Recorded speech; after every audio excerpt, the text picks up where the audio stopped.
Good morning बच्चों। सबसे पहले आपको सोचना है कि कॉलेज ओपन संबंधित कि आपको अभी कॉलेज ओपन तो होगा नहीं, ठीक है ना, क्योंकि अभी कॉलेजों में लास्ट ईयर ही आएगी, ठीक है ना। तो अपने first year second year third year college में नहीं आएगी, अपने इंटीग्रेटेड में फोर्थ ईयर लास्ट ईयर होती है तो वही क्लास कॉलेज में आएगी, ठीक है। तो आप कॉलेज की तो अभी देखते हैं, आदेश आएगा तब तक आप अपने ऑनलाइन ही स्टडी करते रहे, ठीक है। तो ये तो आपकी कॉलेज की, क्योंकि आप बार बार कॉल कॉल करके पूछते हैं तो उससे बेटर है सबको एक साथ सूचना मिल जाए, ठीक है। तो कॉलेज अभी आपका ओपन नहीं हो रहा है, ठीक है। जैसे आदेश आएंगे तो आपको ग्रुप में सूचना डाल दी जाएगी। अब बात करते हैं अपन कि लास्ट वीडियो में अपने एक नेक्स्ट यूनिट स्टार्ट की थी, यूनिट नंबर 3 ऑर्गेनिक केमिस्ट्री की। तो उसमें आपको जो कल का वीडियो था, यानी कि जो आपको लास्ट वीडियो सैटरडे का जो अपलोड किया गया था 16 जनवरी का, सॉरी 15 जनवरी का, तो उसमें आपको 18 जो 16 जनवरी का आपको वीडियो अपलोड किया गया था, उस वीडियो में आपको एल्किन्स के नोमिनिक्लेचर यानी कि इनके नामकरण के बारे में आपको एक थोड़ी सी रिवाइज कराया गया था, ठीक है। क्योंकि आप 12th क्लास में ऑलरेडी पढ़ ही चुके हैं ये, तो आपको केवल रिवाइज कराया था मैंने, थोड़ा सा मेरी कोशिश थी कि आपको ज़्यादा से ज़्यादा बताया जाए, ठीक है। तो आज अपन आगे बात करते हैं। तो एल्किन्स पर अपन बात करेंगे। तो एल्किन्स में आज अपन बात करेंगे method of preparation of alkenes, यानी कि इनके विरचन की विधियाँ, ठीक है, बनाने की विधियाँ। तो देखो एल्किन्स का जो विरचन है वो क्या है कि दो मेथड से पॉसिबल है, यानी कि दो मेथड से ही होता है। कि एक तो क्या है कि elimination reaction of saturated compounds, यानी कि संतृप्त यौगिकों की विलोपन अभिक्रिया, ठीक है। इन अभिक्रियाओं में क्या होता है कि इसमें जो सिंगल बॉन्ड है, ठीक है, उस सिंगल बॉन्ड को क्या है कि डबल बॉन्ड में चेंज किया जाएगा, ठीक है। इसमें चाहे आप कोई भी जो कंपाउंड लेंगे उसके अकॉर्डिंग यहाँ पर फॉर्म होगा। यानी कि एक तो क्या है कि एल्किन का फॉर्मेशन क्या है कि आप क्या करेंगे विलोपन अभिक्रिया से, ठीक है, एलिमिनेशन रिएक्शन से आप करेंगे जो सैचुरेटेड कंपाउंड होंगे, ठीक है। अनसैचुरेटेड में ये पॉसिबल नहीं है, ठीक है। तो सैचुरेटेड जो कंपाउंड है यानी कि आपको एल्केन जो रहेगी, एल्केन का क्या करेंगे यहाँ पर एलिमिनेशन करेंगे, एलिमिनेशन से आपको क्या फॉर्म होगी यहाँ पर एल्किन्स फॉर्म होगी, ठीक है। दूसरा मेथड क्या होता है एडिशन रिएक्शन ऑफ एल्काइंस, ठीक है, यानी कि एल्काइनों की योगात्मक अभिक्रिया। तो जो अब आपको पता है कि एल्काइन भी एक अनसैचुरेटेड कंपाउंड है, तो इसका क्या है कि एक जो पाई बॉन्ड है, यानी आपको पता है कि एल्काइन में क्या होता है कि एक सिग्मा बॉन्ड और दो पाई बॉन्ड होते हैं, तो एक पाई बॉन्ड का क्लीवेज होगा, ठीक है। उस पाई बॉन्ड को क्या किया जाएगा कि सैचुरेटेड किया जाएगा, यानी क्लीवेज हो रहा है, ठीक है। तो मीन यहाँ पर क्या है कि उसको संतृप्त कर दिया जाएगा, ठीक है। संतृप्त करके क्या है कि एल्किन्स में चेंज किया जाता है, ठीक है। इस प्रोसेस में ये होता है एडिशन रिएक्शन ऑफ एल्काइंस में क्या है कि इसका एक बाई बॉन्ड को किसमें सैचुरेटेड करके है एल्किन्स में चेंज किया जाएगा। यानी कि अपने क्या कर सकते हैं, कहने का मतलब यहाँ पर क्या है कि आप सीधी सी बात है कि इनका रिडक्शन करेंगे, ठीक है ना, तभी तो वो क्या होगा कि एल्किन फॉर्म होगी, ठीक है, ट्रिपल बॉन्ड से डबल बॉन्ड फॉर्म होगा। तो ये इसके दो मेथड्स हैं मेन, ठीक है। यानी कि जो रिएक्शन अपने यहाँ पर जो भी एग्जाम्पल यहाँ पर रिएक्शन जो भी अपने पढ़ेंगे तो वो इन दो रिएक्शन से रिलेटेड रहेगी, या तो उसमें क्या होगा एलिमिनेशन होगा या उसमें एडिशन होगा, ठीक है। तो आज अपन जो स्टार्ट कर रहे हैं अब, तो इसका फर्स्ट मेथड आता है by the dehydrohalogenation of alkyl halides, ठीक है, कि एल्किल हैलाइडों के विहाइड्रोहेलोजनीकरण द्वारा एल्किल हैलाइडों के विहाइड्रो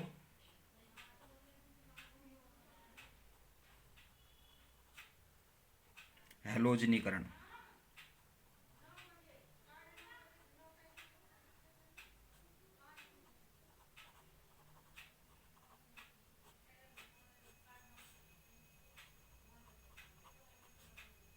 ठीक है। तो इस मेथड से आपने इसका कैसे फॉर्मेशन करेंगे कि भी जो एल्किल हैलाइड है, तो एल्किल हैलाइड में क्या है वी हाइड्रो, ठीक है, वी हाइड्रो यानी कि एक हाइड्रोजन और एक हेलोजन, ठीक है। तो यानी कि क्या होगा हाइड्रोजन हैलाइड इसमें से एलिमिनेट होगा, यानी कि रिएक्शन कौन सी हुई एलिमिनेशन रिएक्शन हुई, ठीक है, कि भाई सैचुरेटेड कंपाउंड है ये, और इसमें से क्या है कि हाइड्रोजन और हैलाइड का दोनों का क्या होगा एलिमिनेशन होगा, और वो एलिमिनेशन किस रूप में होगा, हाइड्रोजन हैलाइड के रूप में होगा, और आपको क्या फॉर्म होगी यहाँ पर, एल्किन्स फॉर्म हो जाएगी। ठीक है, तो इस मेथड में अपन क्या करते हैं कि जब किसी एल्किल हैलाइड, लाइक आप यहाँ पर आइसोप्रोपिल ब्रोमाइड लेंगे अपने यहाँ पर एग्जाम्पल, ठीक है, आइसोप्रोपिल ब्रोमाइड ले सकते हैं या और अदर कोई भी अपने यहाँ पर एल्किल हैलाइड ले सकते हैं। ठीक है, उन एल्किल हैलाइड को क्या है कि आप क्या करेंगे कि जो कंसंट्रेट एल्कोहलिक पोटेशियम हाइड्रोक्साइड है, ठीक है ना, कि पोटेशियम हाइड्रोक्साइड के साथ आप क्या करेंगे, इसको हीट करेंगे, तो इसमें से क्या होगा कि एक हाइड्रोजन हैलाइड का मॉलिक्यूल क्या होगा, एलिमिनेट होगा। ठीक है, तो हाइड्रोजन हैलाइड का एलिमिनेट मॉलिक्यूल यहाँ पर एलिमिनेट होगा, तो उस कंडीशन में यहाँ पर क्या है, आपको क्या फॉर्म हो जाएगी, एल्किन फॉर्म हो जाएगी। जैसे अपने यहाँ पर उदाहरण ले कि आइसोप्रोपिल ब्रोमाइड को क्या है कि जब अपन क्या है कि कंसंट्रेट एल्कोहलिक पोटेशियम हाइड्रोक्साइड के साथ क्या करते हैं, गर्म करते हैं। ठीक है, तो गर्म करते हैं तो क्या होगा, यहाँ पर प्रोपीन फॉर्म होती है। ठीक है, बाई प्रोडक्ट आप बताएं ना बताएं कोई प्रॉब्लम नहीं है कि क्या क्या साइड में यहाँ पर हो रहा है, फॉर्म हो रहा है। तो इसके बाद क्या बात होती है कि इसमें क्या है कि भाई जो हाइड्रोजन हैलाइड का यहाँ से जो एलिमिनेशन होता है वो किस बेस पर होता है, तो दो एडजेसेंट यानी कि जो समीपवर्ती कार्बन एटम्स हैं, यानी कि जिन पर हेलोजन एटम जुड़ा हुआ है और उसके साथ वाला जो अदर दूसरा कार्बन है उसके पास वाला कार्बन। ठीक है, तो उस कार्बन से क्या है, हाइड्रोजन, और जो हेलोजन वाला कार्बन है वहां से हेलोजन क्या होगी, एलिमिनेट होगी। दोनों कंडीशन यानी कि दोनों एडजेसेंट कार्बन से यानी कि समीपवर्ती कार्बन से ही इनका एलिमिनेशन होगा। ठीक है, तो दूसरी बात क्या है कि भाई यहाँ पर क्या बात होती है कि भाई जो हेलोजन एटम जिस कार्बन पर जुड़ा है उसको अल्फा कार्बन बोला जाएगा। ठीक है, उसके बाद वाला कार्बन चाहे वो बोथ साइड वाला है चाहे आपको एक साइड है, भैया आप जैसे हैलाइड लेंगे उसके अकॉर्डिंग यहाँ पर एल्किन फॉर्म होगी। ठीक है ना, प्राइमरी से प्राइमरी, सेकेंडरी से क्या होगी कि दूसरी एल्किन फॉर्म हो जाएगी। तो उसके अकॉर्डिंग यहाँ पर क्या है कि भाई अगला कार्बन जो होगा अल्फा कार्बन के यानी कि जिस पर हेलोजन एटम जुड़ा हुआ है उसके बाद वाला जो कार्बन होगा वो बीटा कार्बन होगा, और उससे जुड़े हुए हाइड्रोजन क्या होंगे, बीटा हाइड्रोजन। तो अपन एक सिंपल सी बात कहेंगे कि यहाँ से क्या होगा, बीटा हाइड्रोजन का एलिमिनेशन साथ में होगा। ठीक है, तो यहाँ पर क्या है कि दूसरी बात क्या आती है कि भाई जो यहाँ पर एल्किन फॉर्म होती है, ये तो अपन एक एग्जाम्पल दिया आइसोप्रोपिल से। अगर अपन क्या है कि यहाँ पर ब्यूटिल हैलाइड ले लेते हैं, ब्यूटेन के हैलाइड्स यहाँ पर लेते हैं, तो उस कंडीशन में क्या होगी कि क्या होगी यहाँ पर मोर देन 2 टाइप की एल्किन्स यहाँ पर फॉर्म होगी। कि भाई वहाँ पर क्या होता है कि अगर किसी रिएक्टेंट से क्या है कि 2 तरह की एल्किन बनने की संभावना होती है, तो कौन सी एल्किन अधिक मात्रा में बनेगी, तो वो सैट-जेप रूल के अकॉर्डिंग बनेगी। तो सैट-जेप रूल क्या है कि इस रूल के अकॉर्डिंग क्या होता है कि वो एल्किन अधिक मात्रा में बनेगी जिस पर क्या है कि प्रतिस्थापी एल्किल समूहों की संख्या ज़्यादा है। ठीक है ना, या अपन ये कहे कि ब्रांच्ड जो एल्किल ग्रुप है वो एल्किल ग्रुप वाली क्या है कि क्या होगी, एल्किन अधिक मात्रा में बनेगी क्योंकि उसका क्या है कि स्थायित्व अधिक होता है। ठीक है, कि जितने ज़्यादा क्या है कि एल्किल ग्रुप अटैच होते जाएंगे स्थायित्व बढ़ता जाता है। ठीक है भाई, इसका रीजन भी आपको पता होना चाहिए कि भाई जो यहाँ पर ये एल्किन अधिक क्यों फॉर्म होती है, यानी कि अपन ये कहें कि भाई जैसे अपने ब्यूटीन फॉर्म कर रहे हैं तो 1 ब्यूटीन भी फॉर्म होगी, 2 ब्यूटीन भी फॉर्म होगी, तो यहाँ पर 2 ब्यूटीन अधिक मात्रा में बनती है। तो उसका रीजन यहाँ पर क्या है कि जो पॉली ब्रांचड है यानी कि बहुशाखित है एल्किन क्या है कि क्या होती है कि कम शाखित यानी कि जो लेस ब्रांच्ड जो एल्किन्स हैं उनकी तुलना में क्या होती है, अधिक स्थायी होती है। ठीक है, और अधिक स्थायी यौगिक क्या होते हैं कि हमेशा तेजी से फॉर्म होते हैं, यानी कि क्या है कि क्या होते हैं, फास्टली ये फॉर्म होते हैं, इंटेंस रेट से क्या होते हैं, फॉर्म होते हैं। ठीक है, तो इस कंडीशन में अपन ये कहेंगे कि यहाँ पर जो एल्किल फॉर्म होगी वो क्या कौन सी फॉर्म होगी कि सैट-जेप रूल कहाँ फॉलो होगा कि जहाँ पर क्या है कि भाई मोर देन 2 टाइप की एल्किन फॉर्म होने की संभावना है। तो एल्किन कौन सी फॉर्म होगी वहाँ पर अधिक मात्रा में कि आपको कौन सी होगी कि जिस पर क्या है कि एल्किल प्रतिस्थापी यानी कि एल्किल सब्स्टिट्यूट की संख्या क्या है, ज़्यादा है।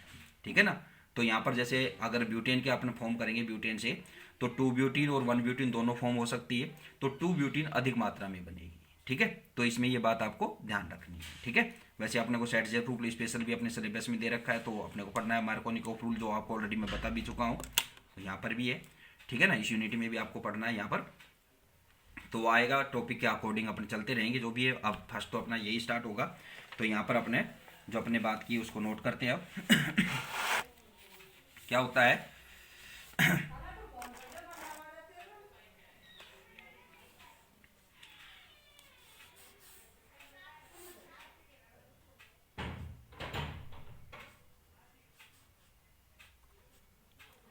जब किसी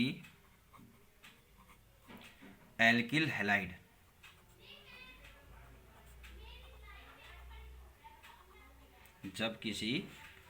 हैलाइड लाइक यहाँ पर जैसे उदाहरण आइसोप्रोपिल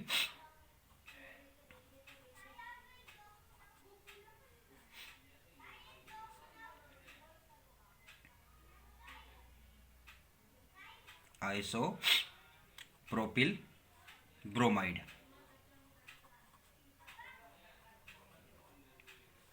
ब्रोमाइड को कंसंट्रेट सांद्र एल्कोहली KOH पोटेशियम हाइड्रोक्साइड के साथ हीट किया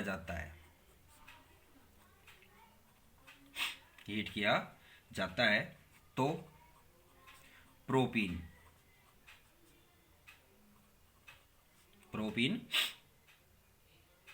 बनती है या प्रोपीन प्राप्त होती है।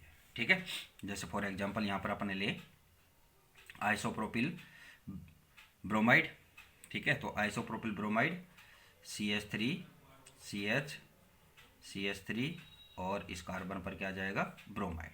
ठीक है, तो यहाँ पर क्या फॉर्म किसके साथ, एल्कोहली KOH के साथ आप इसको हीट करेंगे। ठीक है, एल्कोहली KOH इसके साथ हीट करेंगे तो आपको क्या फॉर्म होगी, यहाँ पर प्रोपीन फॉर्म होगी। ठीक है, तो यहाँ पर क्या फॉर्म होगी, प्रोपीन प्लस, या यहाँ आप लिख दें KBr और H2O। ठीक है, माइनस, ये दोनों एलिमिनेट होंगे यहाँ से। ठीक है,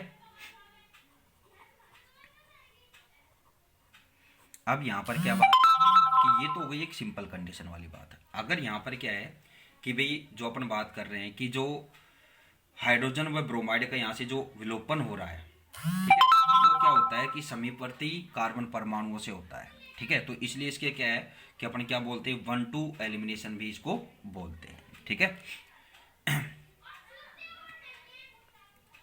इस रिएक्शन में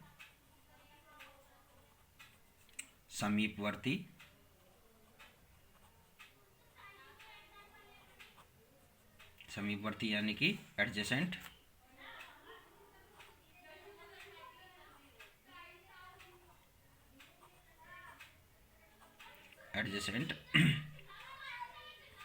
कार्बन एटम से हाइड्रोजन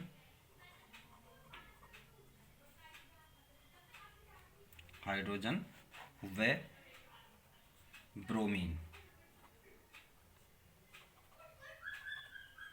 ब्रोमीन एटम्स का एलिमिनेशन होता है,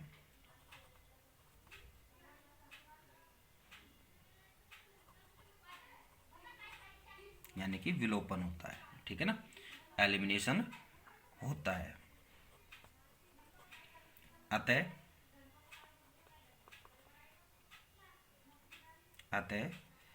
इस रिएक्शन को या इस टाइप की रिएक्शन को 1-2 एलिमिनेशन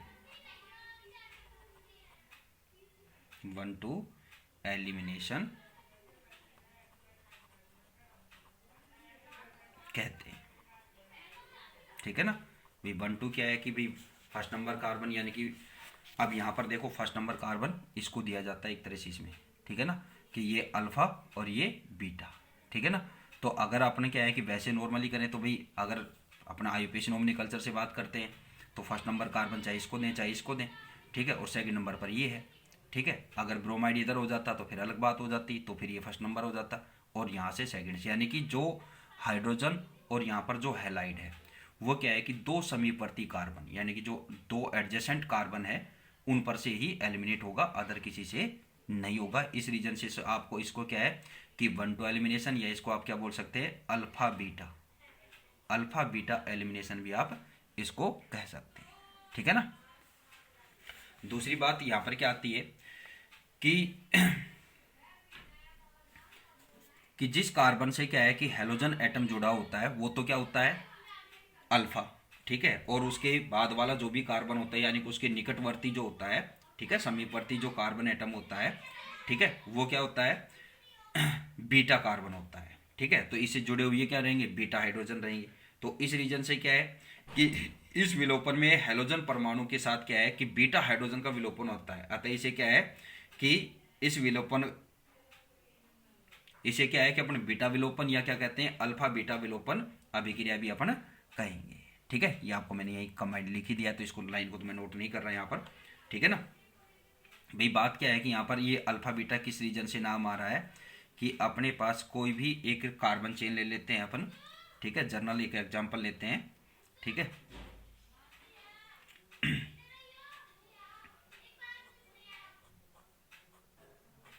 अब देखो इस पर क्या है कि यह हैलाइड आयन जुड़ा हुआ है, ठीक है। तो इस कार्बन को तो देंगे अपन अल्फा, ठीक है। और यहां पर क्या है कि भाई ये हाइड्रोजन एटम्स हैं, तो ये सभी हाइड्रोजन क्या है, ठीक है। तो इसके साथ ये जो कार्बन है ये बीटा और ये भी बीटा, दो एडजेसेंट कार्बन जो भी रहेंगे वो दोनों क्या है यहाँ पर बीटा है। तो इससे जुड़े हुए हाइड्रोजन भी क्या रहेंगे बीटा हाइड्रोजन रहेंगे, ठीक है। कौन से रहेंगे बीटा हाइड्रोजन। तो इस कंडीशन में क्या है कि भाई अल्फा बीटा इसको एलिमिनेशन यहाँ पर कह रहे हैं, ठीक है। तो ये यहाँ पर आपको अल्फा बीटा का एक छोटा सा रीजन भी आपके पास एग्जाम्पल हो जाएगा, ठीक है। इसके बाद जो बात आती है कि इन अभिक्रिया में सेटजेफ रूल का भी पालन होता है, ठीक है। सेटजेफ रूल का पालन क्यों होता है कि भाई जैसे आपको बताया कि भाई कुछ अभिक्रियाओं में क्या है कि कि अगर क्या है कि अपने हाइड्रो हेलोजिनेशन करते हैं, हाइड्रो हेलोजिनेशन करते हैं, तो उस कंडीशन में क्या है कि अगर क्या है कि दो से अधिक प्रकार की क्या बनती है यहाँ पर एल्किन फॉर्म होती है। तो उस कंडीशन में क्या है कि यहाँ जो अधिक एल्किन कौन सी बनेगी तो वो क्या है सेटजेफ नियम के अकॉर्डिंग यहाँ पर फॉर्म होगी। तो सेटजेफ नियम के अकॉर्डिंग आपको सेटजेफ रूल मैंने अभी बताया ही था कि सेटजेफ रूल क्या है कि वो एल्किन अधिक मात्रा में बनेगी कि जिस पर क्या है एल्किल प्रतिस्थापियों की संख्या ज़्यादा है। और उसका रीजन क्या है कि भाई यहाँ पर जैसे अपने यहाँ पर अपने एग्जाम्पल ने 2 हेलो ब्यूटेन का हाइड्रो हेलोजिनेशन करें तो उस कंडीशन में यहाँ पर क्या फॉर्म होगा 1 ब्यूटीन और 2 ब्यूटीन दोनों पॉसिबल है, ठीक है। तो यहाँ पर 2 ब्यूटीन अधिक मात्रा में बनेगी क्योंकि क्या है कि अधिक प्रतिस्थापी जो एल्किन होती है उसका क्या है कि स्थायित्व क्या है कम प्रतिस्थापी एल्किल समूह वाली एल्किन की तुलना में अधिक होता है, ठीक है। और जिसका स्थायित्व अधिक होता है तो वो क्या होते हैं तीव्र गति से यहाँ पर फॉर्म होते हैं यानी कि वो अधिक तेजी से यहाँ पर बनेंगे। तो इसलिए उनकी क्या है कि जो प्रतिशत मात्रा होती है या अपन ये कहें कि मात्रा अपने अमाउंट क्वांटिटी बोलें तो वो अधिक उसकी ही बनती है, ठीक है। तो ये जो नियम वगैरह है इसका एग्जाम्पल सहित अपने नेक्स्ट वीडियो में डिस्कस करेंगे, ठीक है। Thank you.